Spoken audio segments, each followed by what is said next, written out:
And with that, Our Last Crusade, or The Rise of a New World, concludes with episode 12. The most shocking aspect, I think, about this episode wasn't the reveal that the older sister was betraying the family. The biggest twist was probably the fact that it seems like the older sister isn't the older sister, a shapeshifter of some sort, an imposter. That would be interesting to see where they would take that in a season 2, or obviously the future of the novels that the anime is adapting. But overall, I think this episode, it was solid. It was across the board. It was a fun episode. It was action-packed. There was 2 forms of the boss that we were fighting. At first, we're fighting this mecha dragon, which I thought was going to be pretty much all we were going to see, and truthfully, I thought the fight was fun with that alone. They blended it pretty well, the 3D with the 2D. I said it last week in the review, when you have a 3D object such as that, if you blend it with a nighttime scene, it's not going to look that off-putting with all the characters. And with all the explosions and magic that you're seeing non-stop, it's pretty much impossible for that scene to look bad, unless there really was no time or attention put into the final battle, which rarely that ever happens. But then to see the second form of it, which was a 2D drawing, and the way they blended the colors, it almost had this blur effect, and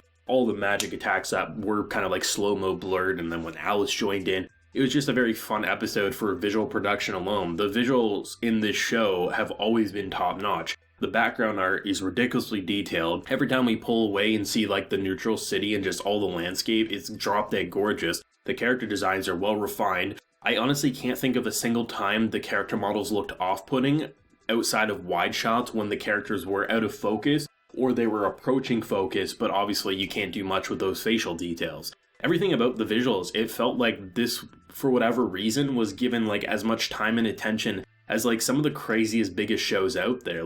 Honestly, at some points, even if you don't like shows like Sword Art Online and stuff like that, you can't deny visually they are drop-dead gorgeous, and honestly, Our Last Crusade kind of mirrored that a lot. It's just kind of ridiculous to see the amount of polish put into it, because if anyone's been watching these reviews since the beginning, the first episode to this was one of my favorite first episodes of the season. I thought the idea of the Romeo and Juliet style story was amazing, and it had a lot of potential to be something truly gripping. And truthfully, looking at the show as a whole, I don't think it's anything original, I don't think it's anything that creative, but it's a fun show across the board. I liked most of the characters, the fights were amazing, the music was incredible, the set design and the idea of the story's there, but I think it probably does hinder itself because it is a 12-episode anime, and they probably did have to skid around certain corners. Even in this episode, the captain didn't have much to offer except for, blowing away the fire magic. I really thought we were about to get a crazy moment with her, and it just kind of fizzles out into almost nothing. But when you look at it from an entertainment point of view, it's really entertaining. It's kind of like a popcorn flick is what it turned into. But I think there's a lot of potential with the characters and the story. We have, obviously, the whole love triangle with Sispel, Alice, and Iska, and we've seen that before. We've seen the idea of, you defeat one form and it becomes another form. We've seen plenty of these ideas done before, but the overall entertainment value is there in Our Last Crusade. You can't really look at this episode in particular and break down a lot of craziness with this narrative. It pretty much is what we've seen before, and it's a lot of setup and cliffhangers to make you want to buy the novels or try to support a second season. If they made a second season, I'd watch it, don't get me wrong. But I think just looking at this critically, this was a fun show. That's what it was. And I'm sure there's going to be some people who get mad at me, not just overly hyping up this episode or the anime in general, but I'm pretty sure I'm one of the biggest and most positive voices for Our Last Crusade who's making analytical anime reviews or analysis or anything on Our Last Crusade right now.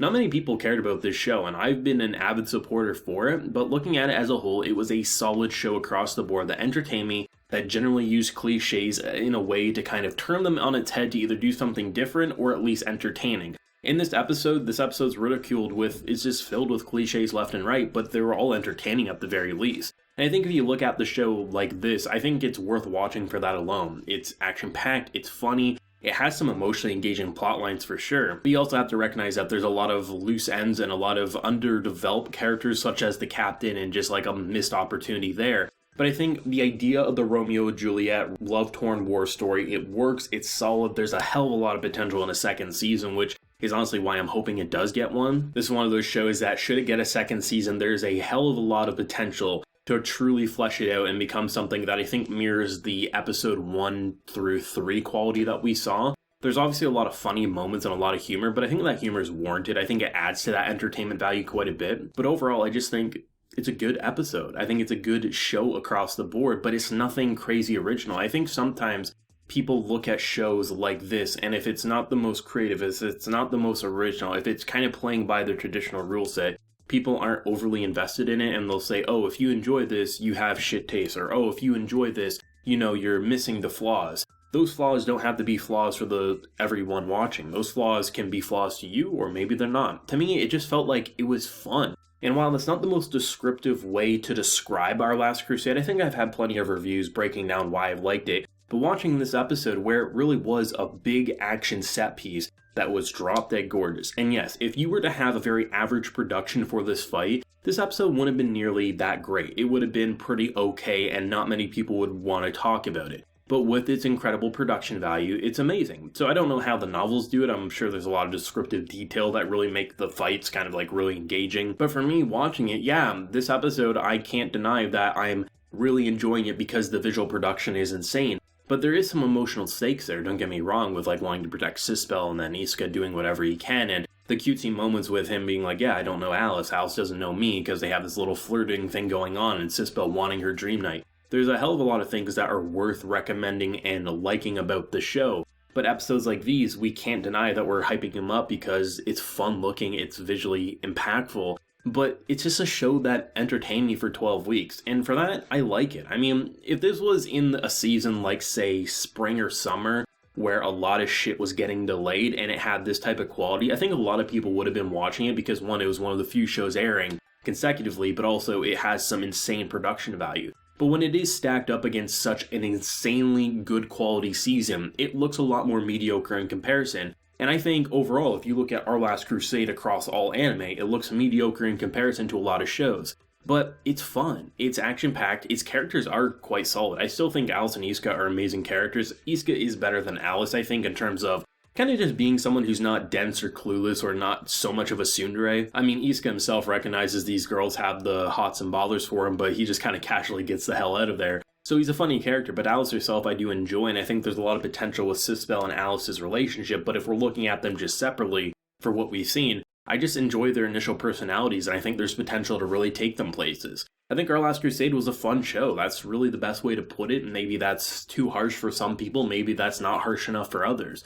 I like the show. I would watch a second season. I'd watch an OVA. I don't know if I would review a second season, but I enjoyed watching it, and overall, I would recommend it to a lot of people who enjoy military, action, or romance-style stories, and I'd recommend anyone to do the same. Let me know your thoughts and feelings on Our Last Crusade as a whole down below. Do you love it? Do you hate it? And do you want a personal second season? Let me know down below. If you enjoyed the video, of course, leave a like, share your support, and hit that subscribe button if you have been new around here. Since next time, everyone, please take care and have a good one.